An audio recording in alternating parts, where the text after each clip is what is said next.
We have got so much news that we got to get to here on the channel. I need to give you guys an update on ratings for the NBA Finals. Mainstream sports media, they are doing their job. They are doing their best, pretending these ratings for the finals are marvelous, just marvelous, fabulous. Of course, that could not be further from the truth. We might get into that tomorrow morning. As for this afternoon, I wanted to focus on a story out of San Francisco. This story was brought to my attention by one of my longtime viewers who lives in the Bay Area. For some reason, though, this story's not getting a lot of attention nationally. I don't know if that's because this is supposed to be the new normal, or the mainstream media is choosing to ignore this story because they know it would incite serious backlash. Unfortunately for Monroe Lace, I ain't the mainstream media. The beauty pageant industry, it is highly competitive, also very expensive. These young women, they start competing in these pageants at a young age. I remember back when I was in college, one of my friends, he was already married with a child. He was 3 or 4 years older than I was. His wife was obsessed with these beauty pageants. Back in the mid-2000s, his daughter was, I don't know, probably 4, maybe 5 years old. Every weekend, they were traveling somewhere for this young kid to compete in these beauty pageants. The kid was literally in kindergarten, wearing pounds of makeup that weighed more than she did. He told me they were spending between $5,000 and $6,000 every single month for his daughter to compete in these beauty pageants. Which is fine, that's fine if that's what you want to do. Me personally, I thought it was ridiculous. I thought it forced the kid to grow up too fast, but what the hell do I know? I'm not a parent. Point is, there are a lot of parents every year spending tens of thousands of dollars putting their daughters in these pageants. They sacrifice their time, their money, their weekends. Once they reach the high school level, these young women, they are competing for scholarships. Once they enter into adulthood, it becomes a career. They begin competing for money. Imagine being a parent. You've invested hundreds of thousands of dollars into your child's future. After years of sacrifice, she has finally made the major leagues. She's already won the crown for Miss Small Town America. She's now competing for state titles, hoping to become the next Miss America. For reasons unknown, your family lives in the state of California. God only knows why anyone would choose to live there in 2023. But for some reason, your family is a glutton for punishment, high taxes, and neighbors who choose to identify as a swinger set. Your daughter, she is competing to become the next Miss California. You show up to the state competition. Entire family is there. Proud grandma and grandma are sitting in the front row. Uncle Shay Shay and Auntie Skippy, they are tapping their bongos with excitement.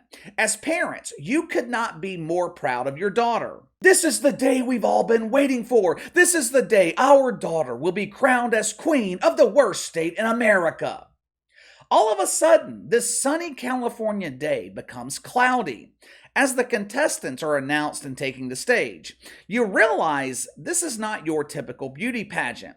You see all these beautiful young women on stage, makeup applied to perfection, beams of light shining off their dresses. Then, you notice what has got to be a discrepancy.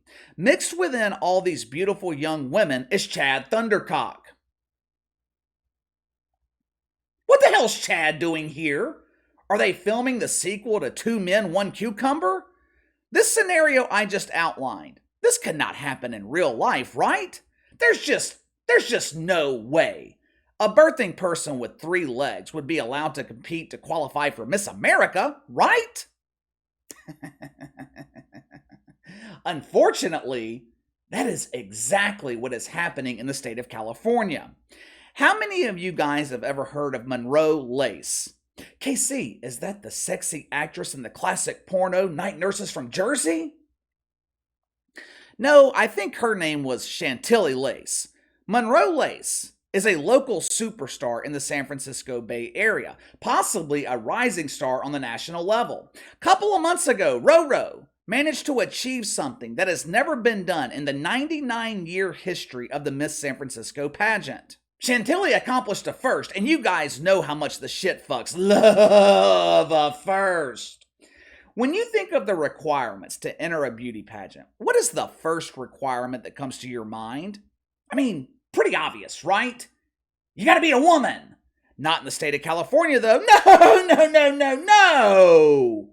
We believe in the art of inclusion. Here in California, all birthing persons have the right to compete in beauty pageants. A couple of months ago, Monroe Lace became the first biological male to be crowned the winner of the Miss San Francisco pageant. I'm sure the parents must be so proud. I know it's every father's dream to have their young son grow up to become their daughter. By winning the pageant in San Francisco, Monroe Lace qualified for the right to compete in the Miss California pageant. After the triumphant victory back in March, Roro was interviewed by KRON in the Bay Area. I hope this makes it through the check system because I really want you guys to see this interview. I'm going to blank out the video, at least during the beginning, because I want you to focus on the voice. This is what qualifies in California as a beauty queen. Also, listen to what Monroe Lace is saying. Listen to Roro and who Roro is looking to inspire. The children. It's always about the children. Watch for yourself. 4 years ago, I ran away from home and I was homeless. And 2 years ago, I was assaulted at gunpoint. And, to me, if I'm able to inspire a child who sees me and thinks to herself, I'm going to be okay, then I've done my job. But I wanted to be true to myself because I knew that there was a little girl out there or a little child out there watching me. And I wanted them to know that if I can do it, they can too. We're at this time when women have gained so many privileges, and yet it seems like at the same time a number of privileges are being taken away. What is your hope for the future, and are there any changes you'd like to see? That so-called reporter is named Stephanie Lynn. I find it incredibly ironic that during the month of March, which is supposedly set aside on the woke calendar and designed as Women's History Month, I find it incredibly ironic, during a month set aside to honor and celebrate women, Stephanie Lynn chose to interview Monroe Lace. Not only that, she asked Monroe Lace what they can do about all these privileges that are being taken away from women. I swear to God, you can't make this shit up. Here we have a member of the media asking someone who is taking away privileges from women how we can stop taking away privileges from women. You've got one of the perpetrators sitting right across from you. Monroe Lace said, I want to inspire children. I want children to know you can be true to yourself.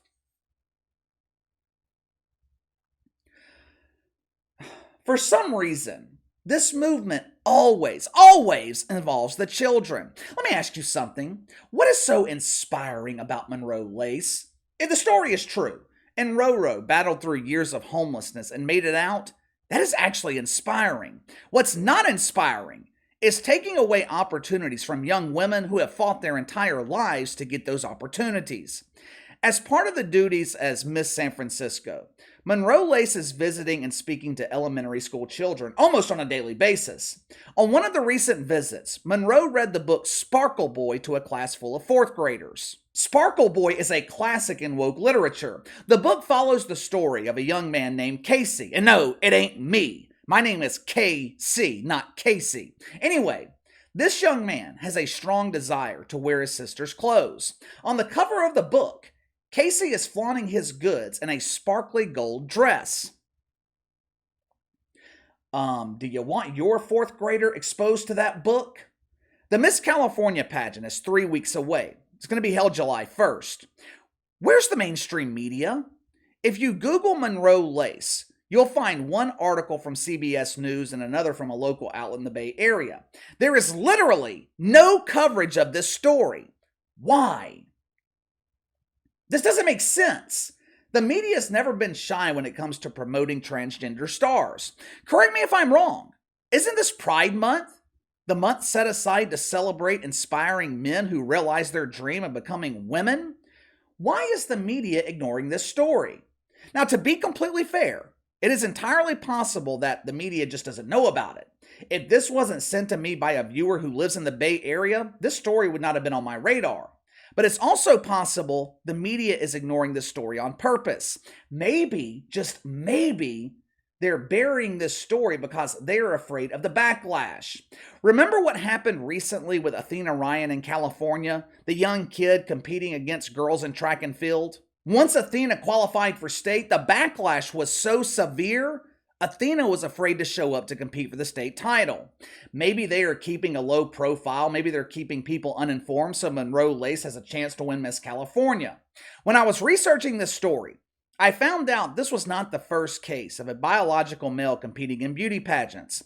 There have been 2 other instances here in America.